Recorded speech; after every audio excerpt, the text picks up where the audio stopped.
ମୁଁ ଶ୍ରୀମତୀ ସ୍ୱାଗତିକା ସାହୁ ମୁଁ ଏସଡିଏଫଓ କେଉଁଝର କେନ୍ଦୁଲିପ ଡିଭିଜନ। ଆମର ଯେଉଁ କେନ୍ଦୁପତ୍ର ତୋଳାଳି ବନ୍ଧାଳି ଆଉ ସାମୟିକ କର୍ମଚାରୀମାନେ ଅଛନ୍ତି ସେମାନଙ୍କର ମୃତ୍ୟୁକାଳୀନ ଏଇଟା ଦିଆଯାଉଛି ସହାୟତା ରାଶି ଯାହାକି 2 ଲକ୍ଷ ଟଙ୍କା। ସେମାନେ ଯାହାକୁ ନୋମିନି ଦେଇଯାଇଥିବେ ଯାହାର ନାଁ ସେ ନୋମିନିକୁ 2 ଲକ୍ଷ ଟଙ୍କା ଆମେ ସହାୟତା ରାଶି ହିସାବରେ ଆମେ ଦେଉଛୁ ତାକି ତାଙ୍କର ପରିବାର କୌଣସି ଅଭାବ ଅନାଟନ ଅସୁବିଧା ହେବନି। 26 ଜଣଙ୍କୁ ଆମେ ସହାୟତା ରାଶି ପ୍ରଦାନ କରିଛୁ। ଆଉ ଆଗାମୀ ଦିନରେ ମଧ୍ୟ ଯେଉଁମାନଙ୍କର ଆସିଛି ଆମ ପାଖକୁ ଆପ୍ଲିକେସନ୍ ତାକୁ ମଧ୍ୟ ଆମେ ଅତି ଶୀଘ୍ର ସେମାନଙ୍କୁ ମଧ୍ୟ ଆମେ ରାଶି ପ୍ରଦାନ କରିବୁ।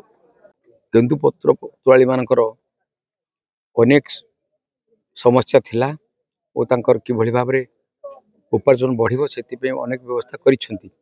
କିନ୍ତୁ ଆଜି ଆଉ ଗୋଟିଏ ଉଦାହରଣ ଦିଆଯାଉଛି ଯେଉଁ କାର୍ଯ୍ୟକ୍ରମ ଆଜି ହେଇଛି ଯେଉଁମାନଙ୍କର କିଏ ହତାହତ ହୋଇଛନ୍ତି କି ମୃତ୍ୟୁବରଣ କରିଛନ୍ତି ତାଙ୍କର ପରିବାରକୁ ସରକାରଙ୍କ ତରଫରୁ ବିଭାଗ ତରଫରୁ 2 ଲକ୍ଷ ଟଙ୍କାର ଅର୍ଥ ପ୍ରଦାନ କରାଯାଉଛି ଯାହାକି ଆଗାମୀ ଦିନରେ ତାଙ୍କର ପରିବାର ଭରଣ ପୋଷଣ ହେବେ। ନିଶ୍ଚିନ୍ତ ସରକାରଙ୍କର ଯେଉଁ ସାହାଯ୍ୟ ସେ ବହୁତ କାମରେ ଆସିବ ଏବଂ ମୁଁ ନିଶ୍ଚିନ୍ତ ଭାବେ ଧନ୍ୟବାଦ ଦେଉଛି ବିଭାଗୀୟ କର୍ମଚାରୀ ଯେଉଁମାନେ ଆଜି ଏଠି ଅଛନ୍ତି ଏ କାର୍ଯ୍ୟକ୍ରମରେ।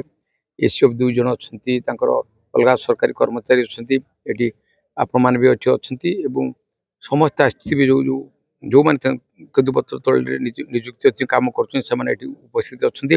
ସେମାନେ ନିଶ୍ଚିନ୍ତ ଭାବରେ ଆନନ୍ଦିତ ଥିବେ, ଖୁସି ଥିବେ, ଉତ୍ସାହିତ ହେଇଥିବେ ଯେ ସରକାର ତାଙ୍କ ପାଇଁ ଏଭଳି ସବୁ କାର୍ଯ୍ୟକ୍ରମ କରୁଛି।